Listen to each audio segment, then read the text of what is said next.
Estimados estudiantes, gradistas, bienvenidos a Corriente Civilista. En esta ocasión voy a comentar brevemente un análisis sobre los elementos de la naturaleza del acto jurídico o de los contratos, dependiendo cómo gusten enfocar este contenido. Si ustedes hacen memoria, la primera vez que se analiza o se estudia en profundidad este contenido es en teoría general del acto jurídico o del negocio jurídico, al detectarse y enseñarse que todo acto contiene una estructura que se compone de elementos de la esencia, de la naturaleza y accidentales.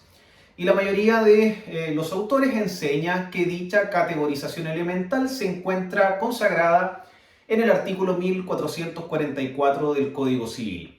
Personalmente no estoy de acuerdo. Si ustedes revisan el artículo 1444, lo que se positiviza en ese artículo son los elementos de los contratos. Y un contrato, si bien es un acto jurídico bilateral, no necesariamente reúne en su estructura un diseño idéntico al que podría tener un testamento o al que podría tener un contrato de carácter extrapatrimonial como el matrimonio o como el acuerdo de unión civil.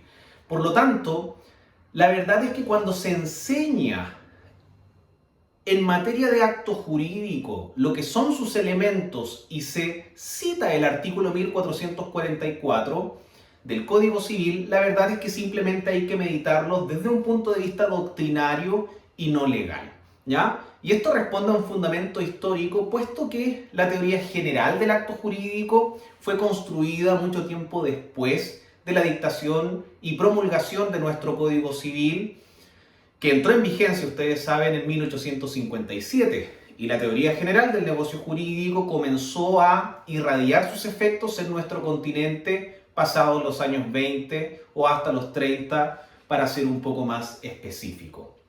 La realidad cambia cuando nosotros enfocamos esta visión de los elementos en materia de derecho de contratos, porque ahora sí el artículo 1444 del Código Civil nos describe efectivamente ese diseño. Ahora, específicamente de los elementos de la naturaleza de los contratos, integrándose en este campo obviamente lo del negocio jurídico, si así se quiere, estamos en presencia de aquellos que, no siendo esenciales, se entienden pertenecerle sin necesidad de una cláusula especial. Estos elementos de la naturaleza son muy importantes, puesto que lo que hace es subentender, presumir la voluntad de los contratantes, los cuales no han sido capaces de prever todas las conductas que se requieren para el despliegue de los efectos de un determinado negocio o de un determinado contrato.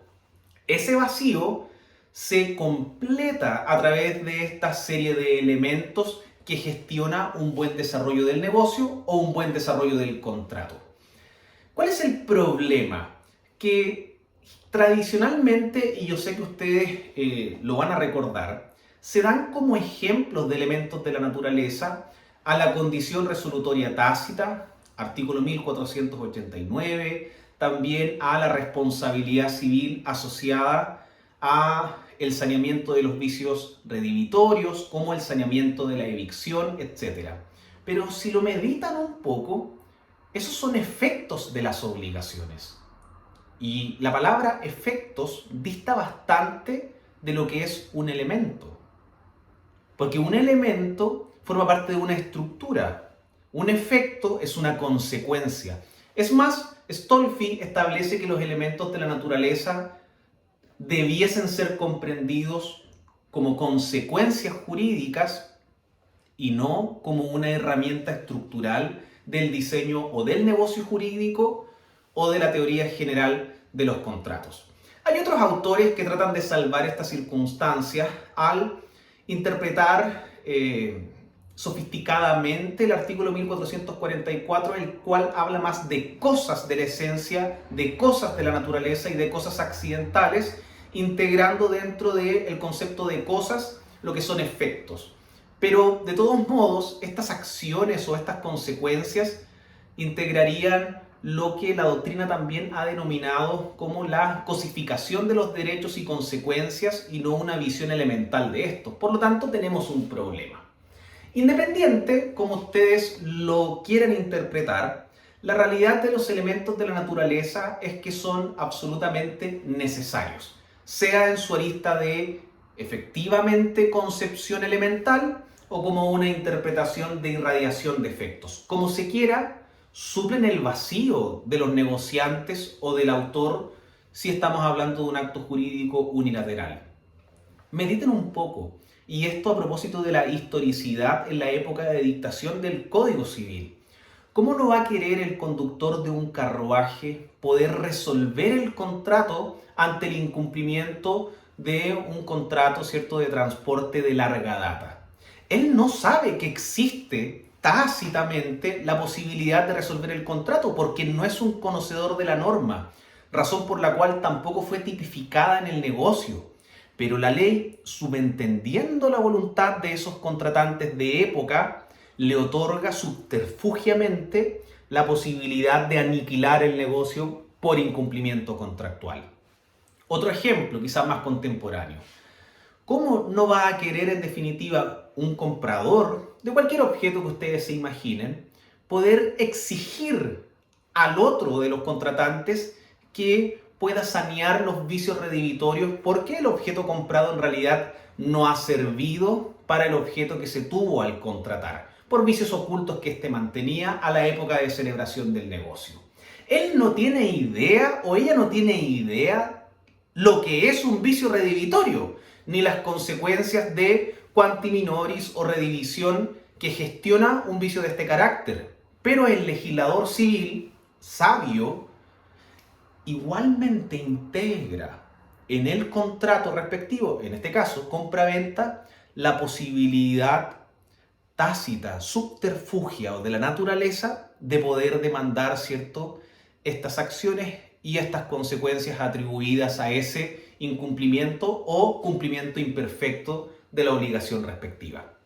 Por lo tanto, para terminar sencillamente recordar lo siguiente, que si sus profesores, y esta es mi opinión personal, les comentan que existe una clasificación legal de los actos jurídicos o una visión elemental legal también de aquellos, no considero que sea lo correcto, puesto que en el diseño de nuestro Código Civil no existe ninguna regulación de los actos jurídicos, simplemente es una creación doctrinaria para cimentar o fundamentar todo el resto del campo del derecho civil. Es una teoría correcta, necesaria, útil para poder hilar aspectos necesarios y complementarios entre materias de carácter patrimonial como extrapatrimonial, pero no es correcto mencionar que tiene una tipificación legal. Es más, existe acá una repartija de vinculaciones normativas para poder solventar esta teoría. Por ejemplo, el proceso de formación del consentimiento está en el Código de Comercio, las consecuencias por incumplimiento, algunas en el Código Civil, otras en normas especiales, etc.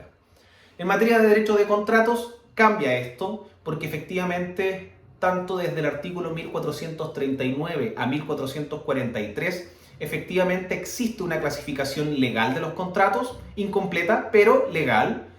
Y el artículo 1444 efectivamente menciona los elementos o cosas de la esencia de la naturaleza o accidentales de los contratos. Como se quiera, el análisis no cambia y la participación efectiva de los elementos de la naturaleza es muy necesaria.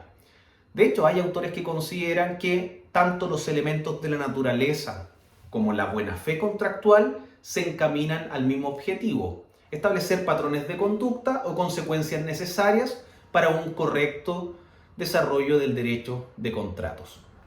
Cuídense, que estén muy bien. Cualquier consulta en los comentarios de la plataforma que corresponda. Chao, chao.